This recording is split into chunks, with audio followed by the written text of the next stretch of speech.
थोड़ा क्लियर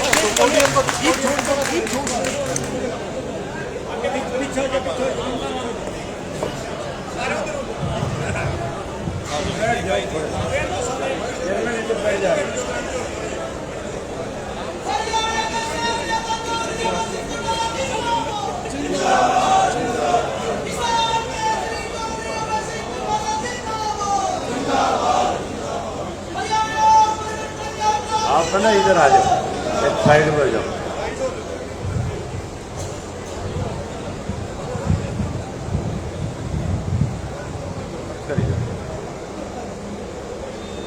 आदर और सम्मान के योग परिवर्तन यात्रा में मेरे साथ चल रहे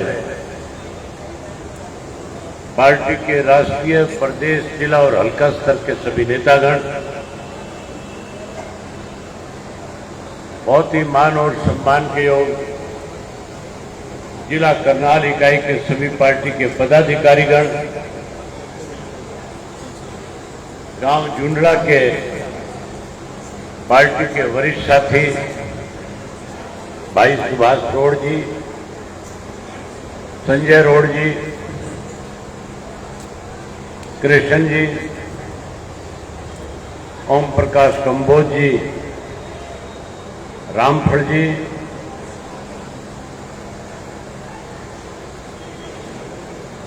रविंदर रोड जी, मुल्तान सिंह जी, विनोद शर्मा जी, जुंडला गांव के मेरे आदरणीय पिता तुल्य बुजुर्गों, नौजवान साथियों, पत्रकार छायाकार दोस्तों, सबसे पहले तो मैं आपका इस बात के लिए आभार व्यक्त करता हूं कि आपके गांव में जैसे ही यात्रा पहुंची, आपने जगह जगह पे यात्रा का फूल मालाओं के साथ स्वागत किया, अभिनंदन किया। मेरे साथ यात्रा में चल रहे साथियों का आपने हौसला बढ़ाया, इसके लिए आप सबका बहुत बहुत आभार व्यक्त करता हूं।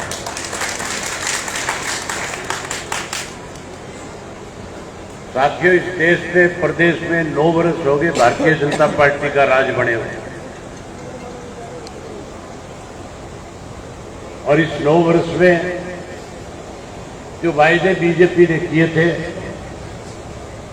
उन वायदों को पूरा करने की बजाय हमारे सामने इस किस्म के हालात पैदा कर दिए कि आज देश का हर व्यक्ति इस बात को सोचने पर मजबूर हो गया कि आने वाले समय में जब भी लोकसभा, विधानसभा का चुनाव हो, जिस किस्म के हालात आज पैदा किए गए हैं, जिन परिस्थितियों से आज हम गुजर रहे हैं, जो दिक्कत और कठिनाई आज हमारे सामने आ रही है, हर आदमी आज इस सरकार को बदलना चाहता है। हर आदमी आज भाजपा को देश और प्रदेश से, सत्ता से बाहर करना चाहता है। आज मैं आपके बीच में 2900 किलोमीटर से ज्यादा का सफर करके आया हूं। आज 70 विधानसभा क्षेत्र के लोगों से मिलकर के आया हूं। 1450 किलोमीटर से ज्यादा का सफर मैंने किया है। 1450 से ज्यादा गांव में जाकर के आया हूं। शहर और कस्बों में लोगों से मिला हूं। मैंने लोगों के साथ बैठ करके बातचीत करी, ना कि भाषण दिया। आज लोगों से मिलकर के पूछ करके आया हूं कि किस किस्म की समस्याएं हैं, क्या क्या दिक्कत है, क्या क्या कठिनाई है। हमारे देश के प्रधानमंत्री ने जब लोकसभा का चुनाव हो रहा था तो किसान के साथ वायदा किया था कि अगर मेरी देश में दोबारा सरकार बन गई तो सरकार बनने के बाद किसान की आय 2022 में 2 गुना कर दूंगा। ये बात मोदी जी ने कही थी कि नहीं कही थी? ये बात मोदी जी ने देश के किसान के साथ वायदे के तौर पे की थी।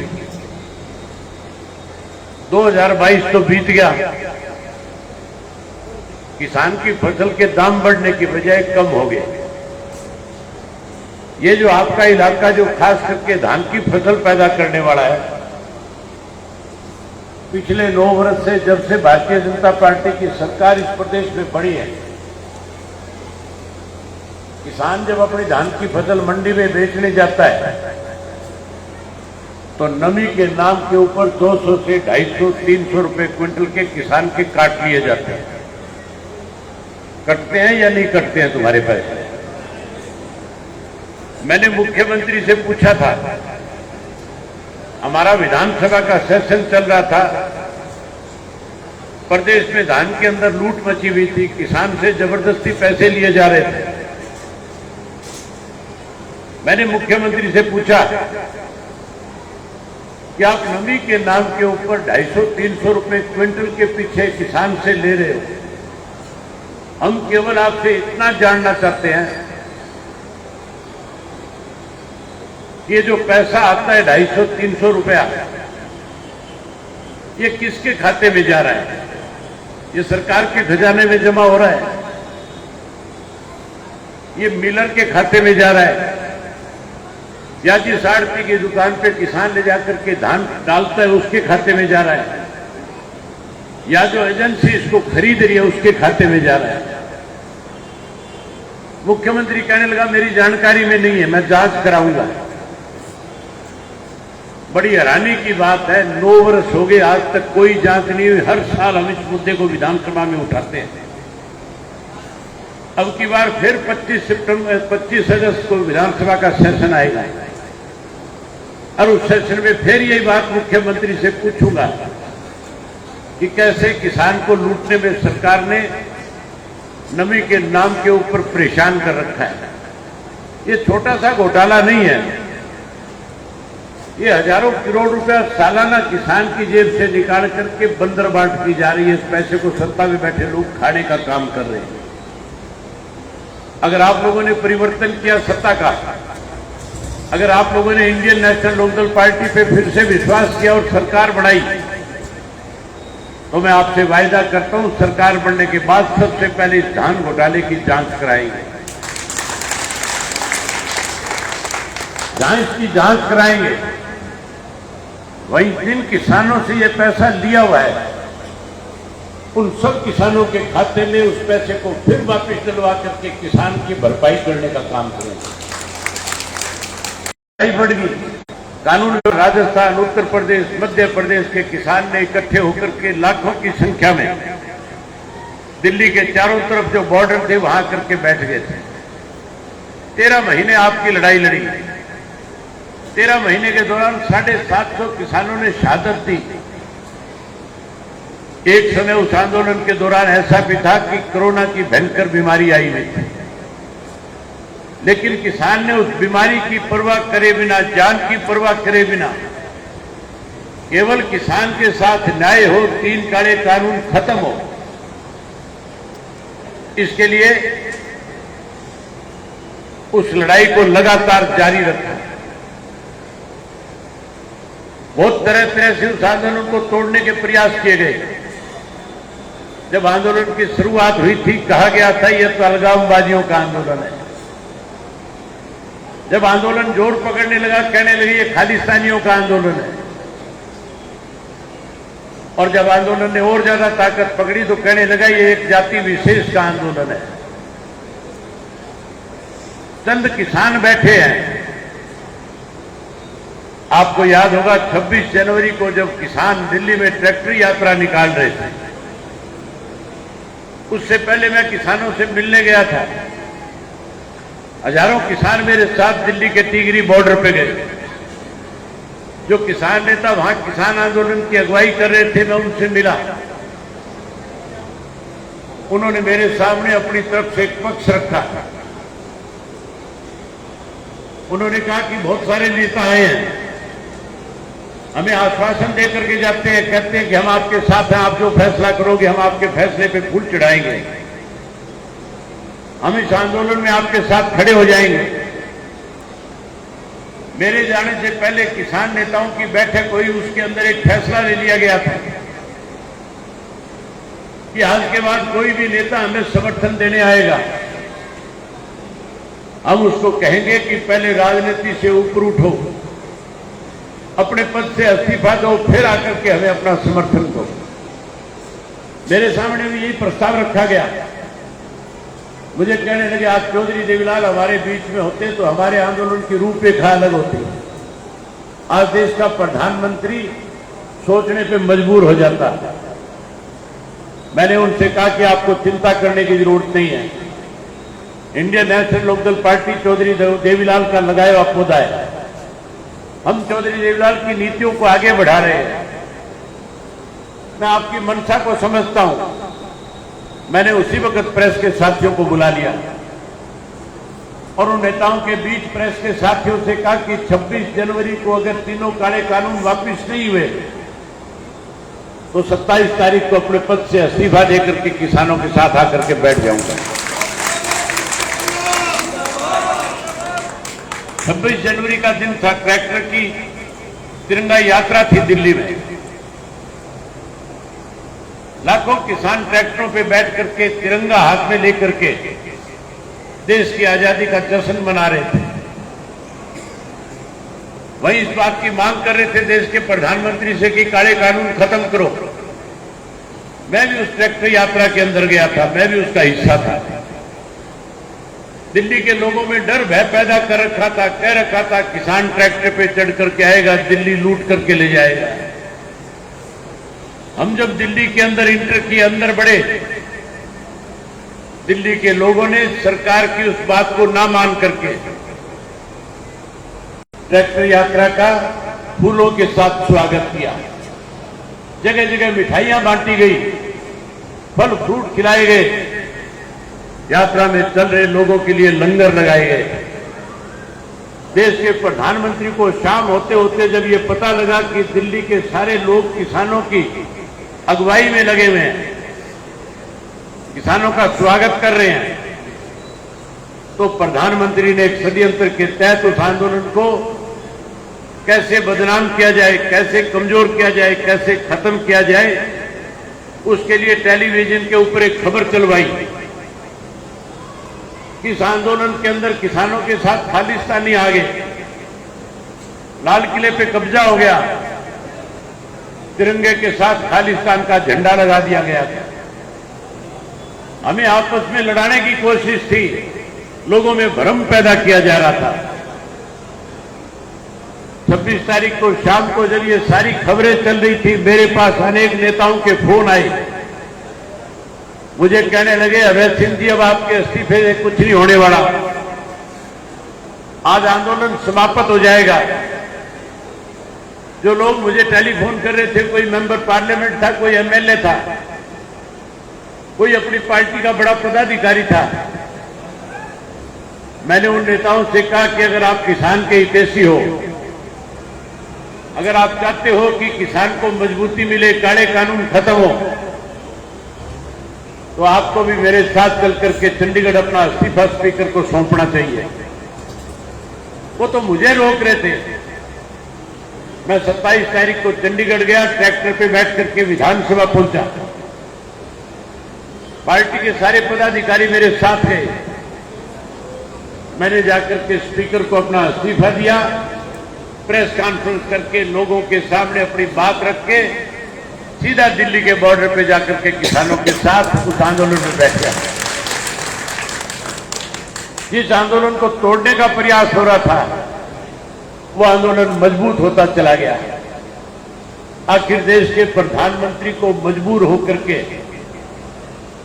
13 महीने के बाद जब 750 किसानों ने शहादत दे दी, 3 काले कानून वापिस लेने पड़े, माफी मांगनी पड़ी, एमएसपी का कानून बनाने की गारंटी दे करके किसान आंदोलन को समाप्त करवाने का काम किया। एमएसपी का आज भी कानून नहीं है, इसलिए आज भी हमारी फसलों के दाम कम है। आज भ्रष्टाचार चरम सीमा पे, कानून व्यवस्था खत्म कर दी गई है। आज साथियों नशा बढ़ गया, अपराध बढ़ गए। आज पढ़े लिखे युवाओं के लिए रोजगार नहीं है, नौकरी नहीं है। मेरे से पहले अर्जुन बता रहा था कि बेरोजगारी में हरियाणा प्रदेश में नंबर 1 पे चला गया। यूपी जैसी बड़ी स्टेट 2 नंबर 3 नंबर पे है, हम आखिरी पायदान पे खड़े हैं। जहां युवाओं के लिए रोजगार और नौकरी नहीं, वहीं जो चुने हुए सरपंच है उनको अपमानित किया जा रहा है। कहा तो ये था ज्यादा ग्रांट देंगे, ज्यादा अधिकार देंगे, अधिकार खत्म कर दिए। ग्रांट मांगने, अधिकार मांगने चंडीगढ़ गए, लाठीचार्ज किया गया, अपमानित किया गया, चोर और बेईमान कहा गया। आज पूरे प्रदेश का सरपंच वर्ग जो है इस सरकार के खिलाफ लामबंद होकर के लड़ाई लड़ रहा है। आज वो भी सरकार को बदलना चाहता है, आज वो भी परिवर्तन करना चाहता है प्रदेश में। आप भी परिवर्तन करना चाहते हो कि नहीं करना चाहते हो? करना चाहते हो तो दोनों हाथ खड़े करो मेरे साथ, रखो परिवर्तन करना चाहते हैं। जहां परिवर्तन करोगे, आज तो ये सरकार इस किस्म के निर्णय ले रही है कि लोग और ज्यादा परेशान हो जाएंगे। मुख्यमंत्री ने कहा है किसान खाद खरीदने जाएगा, पोर्टल पे लिख के देना पड़ेगा। पोर्टल खुले नहीं मिलेंगे, बाजार से खाद खरीदनी पड़ेगी, महंगी मिलेगी, नकली मिलेगी, किसान के सामने कठिनाई आएगी।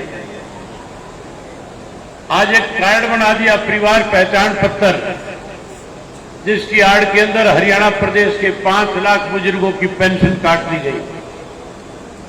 गरीब आदमी का जिसका पीला कार्ड था, जिससे उसको सुविधा मिलती थी, राशन मिलता था, 9 लाख से ज्यादा गरीब आदमियों के पीले कार्ड काट दिए। 1100 रुपया ये कह करके लेना शुरू कर दिया इस सरकार ने कि जिसके पास पहचान, जिसके पास आधार कार्ड है वो पैन कार्ड के साथ उसको लिंक कराओ। जब लिंक कराने जाते हो 1100 रुपए लगते हैं। उनसे पूछते हैं 1100 किस बात के ले रहे हो? कहते हैं सरकार का फैसला है, कोई जवाब नहीं है।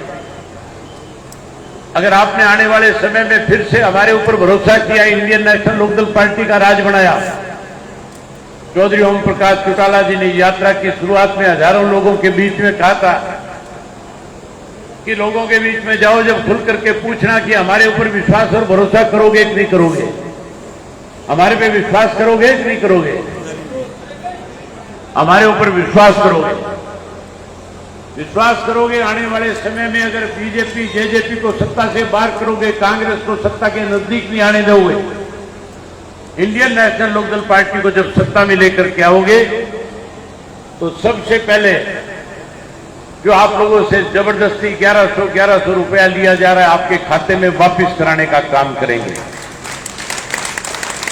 भाई ये बुढ़ापा पेंशन जो काटती है, हम अपने बुजुर्गों को चौधरी देवीलाल के द्वारा दिया गया सम्मान वापस लौटाएंगे। हर बुजुर्ग के खाते के अंदर ब्याज के समेत पेंशन का पैसा 5 लाख के जमा कराने का काम करेंगे।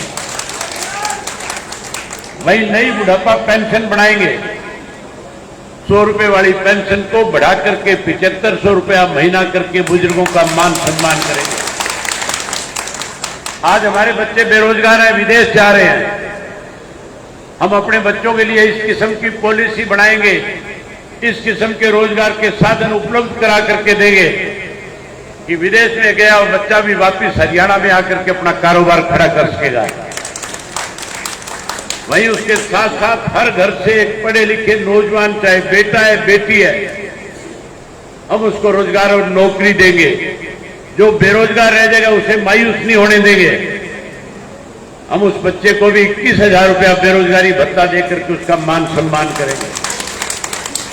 ये हमारी माताएं बहनें बैठी हैं। नरेंद्र मोदी जी कह रहे थे माताओं बहनों को गैस का सिलेंडर मुफ्त में दूंगा, चूल्हे से छुटकारा दिलवा दूंगा। आज जो सिलेंडर मुफ्त में देने की बात कही जा रही थी, 1200 रुपए का कर दिया। अगर आप फिर से सरकार बनाओगे, हर घर के अंदर महीने की पहली तारीख को गैस का सिलेंडर सरकार की तरफ से मुफ्त में आया करेगा। वहीं हर गृहिणी के खाते में 1100 रुपए, उसकी रसोई बढ़िया चले, लूण मिर्च का भी साथ में देंगे। आज साथियों अनेक परेशानियां आपके सामने हैं। आज बिजली के मीटर घरों के बाहर लगा दिए गए। और मीटर ऐसे लगा दिए जिससे बिल ज्यादा आने लग गया। बिल बढ़ गया कि नहीं बढ़ गया आप लोगों का? दुकान का मीटर दुकान के बाहर लगा दिया, घर का मीटर बाहर खंबे पे लगा दिया। 10-10 हजार रुपए बिल के आने लग गए।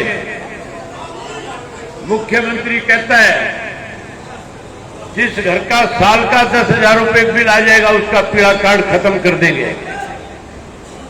कहता उसका पेंशन काट देंगे। केवल और केवल मुख्यमंत्री की सोच है पीले कार्ड काट दिए जाए,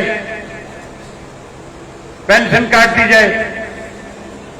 ये तुम्हारी रांद काटना चाहते हैं, ये तुम्हारी रांद काटना चाहते हैं। तुम इनकी रांद क्यों नहीं काट देते?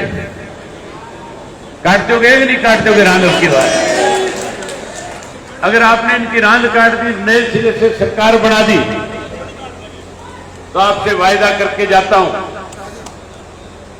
ये जो बाहर मीटर लगे हुए हैं, जो बिजली की बजाय धूप से चलते हैं, कई साथियों ने गांव में यहां तक बताया मुझे कि हमारे तो ऐसे मीटर लगे हुए हैं, कोई कलडी घूंट होके की नजदीक आके मार दे उससे भी चल पड़ता है। आप निश्चिंत रहो, सरकार बनाओ, ये मीटर पड़वा करके जोड़ में फिरवा देंगे सारे के सारे। और नए मीटर आपके घरों में ऐसे लगा करके देंगे जिसकी गरारी 500 में आकर के फंस जाएगी। 500 से फालतू किसी का बिल नहीं आएगा। ये परिवर्तन जो है कोई मुश्किल काम नहीं है। ये परिवर्तन आप घर में बैठे बैठे, गांव में बैठे बैठे, टेलीफोन के ऊपर सामान खरीदते हुए इस परिवर्तन को कर सकते हो। जब एक दूसरे को मिलते हो, राम राम करते हो, एक दूसरे का मान सम्मान करते हो, साथ में कहना शुरू कर दो परिवर्तन करो। क्या कहना शुरू करोगे? परिवर्तन करो। जेजेपी तो खत्म होगी क्या तुम्हारे गांव में?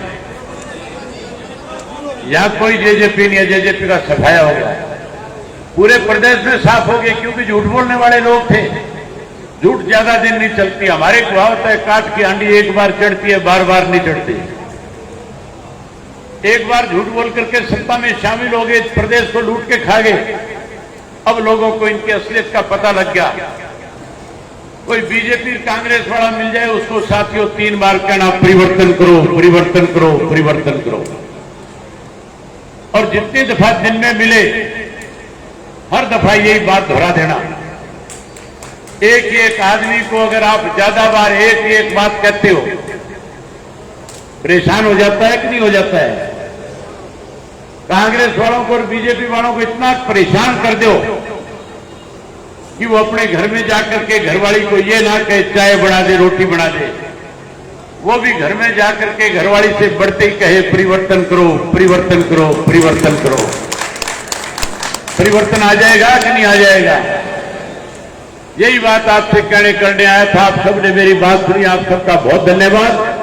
आज यात्रा का ठहराव आज आपने अपने गांव में रखा है, वही उनके खाने का प्रबंध आप सब लोगों ने मिलकर के किया। इसके लिए भी मैं आपका बहुत बहुत धन्यवाद करता हूं।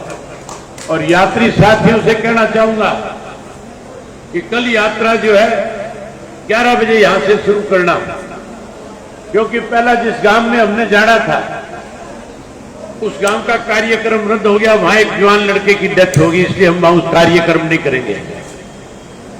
अगले गांव के लिए यहां से 11 बजे प्रस्थान करेंगे और यहीं से सारे चलेंगे। अब सारे आराम करें और मैं आप सबका इस बात के लिए फिर आभार व्यक्त करता हूं कि आपने सारा बंदोबस्त किया। आपका धन्यवाद। जय हिंद, जय हरियाणा।